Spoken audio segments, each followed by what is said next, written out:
आज की इस वीडियो में हम लोग देखेंगे डिज़ाइन पैटर्न्स क्या होते हैं। डिज़ाइन पैटर्न्स कॉमन सॉल्यूशंस होते हैं जो सॉफ्टवेयर डेवलपमेंट की प्रॉब्लम्स में इसको यूज़ किया जाता है। अब बहुत से डिज़ाइन पैटर्न्स हैं, क्रिएशनल डिज़ाइन पैटर्न्स है, स्ट्रक्चरल डिज़ाइन पैटर्न्स है, बिहेवियर डिज़ाइन पैटर्न्स हैं। बहुत से स्टूडेंट्स को ये कन्फ्यूजन होती है डिज़ाइन पैटर्न्स के से रिलेटेड।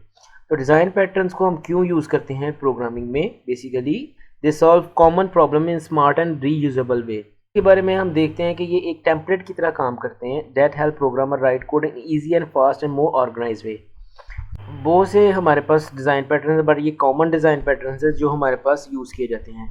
तो एग्जांपल से हम समझते हैं डिज़ाइन पैटर्न्स को। फॉर एग्जांपल एक प्रोग्रामर है, वो कोडिंग कर रहा है। ड्यूरिंग कोडिंग या कोई सॉफ्टवेयर डेवलपमेंट उसको जो है कोई प्रॉब्लम फेस करनी पड़ जाती है प्रोग्राम्स के अंदर। अब वो उस प्रॉब्लम को सॉल्व करने के लिए वो जो है सोचता है कि इसको कैसे सॉल्व करें। अब वो उसको तीन जो हैं उसके दोस्त, उनसे वो प्रॉब्लम शेयर करता है कि यार ये सॉफ्टवेयर की प्रॉब्लम है, इसको सॉल्व किया जाए।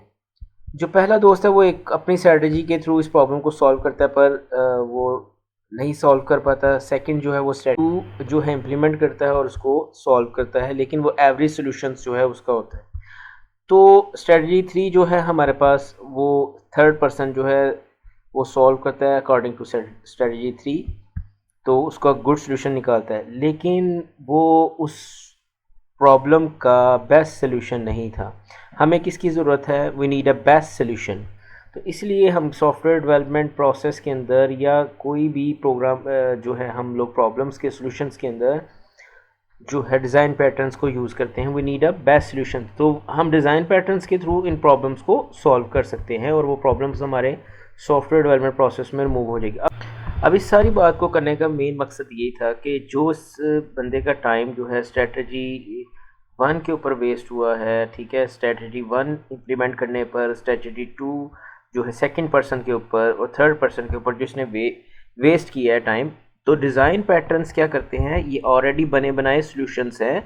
आप इन सॉल्यूशंस के थ्रू भी प्रॉब्लम को सॉल्व करवा सकते थे। जो टाइम आपने इनके ऊपर वेस्ट किया, आप डिज़ाइन पैटर्न्स को यूज़ करके बड़ी आसानी से अपने सॉल्यूशंस को फाइंड आउट कर सकते थे और सॉल्यूशंस को फाइंड करके उसको रिजॉल्व भी कर सकते थे। इन पैटर्न्स के ऊपर एक बुक है जिसको लिखा गया है, इनमें ये 4 दोस्त हैं जिन्होंने मिलकर इस बुक को लिखा था, element of reusable object oriented softwares. इस बुक को लिखने वाले ये 4 लोग थे जिन्हें गैंग ऑफ 4 भी कहते हैं, और इन्होंने ये डिज़ाइन पैटर्न्स डेवलप किए थे। अब जो क्रिएशनल डिज़ाइन पैटर्न्स है ये ज़्यादातर हमारे पास ऑब्जेक्ट की क्रिएशन से रिलेटेड है। इसी तरह स्ट्रक्चर डिज़ाइन पैटर्न हमारे पास रिलेशनशिप बिटवीन ऑब्जेक्ट्स के दरमियान रिलेशनशिप से रिलेटेड है, और जो हमारे पास बिहेवियर डिज़ाइन पैटर्न्स होता है वो ज़्यादातर इंटरेक्शन बिटवीन ऑब्जेक्ट्स से रिलेटेड है कि एक ऑब्जेक्ट दूसरे ऑब्जेक्ट के साथ किस तरह इंटरेक्ट कर सकता है, इससे रिलेटेड है बिहेवियर डिज़ाइन पैटर्न। इंशाल्लाह नेक्स्ट वीडियो में हम दोबारा मिलेंगे। अल्लाह हाफिज़।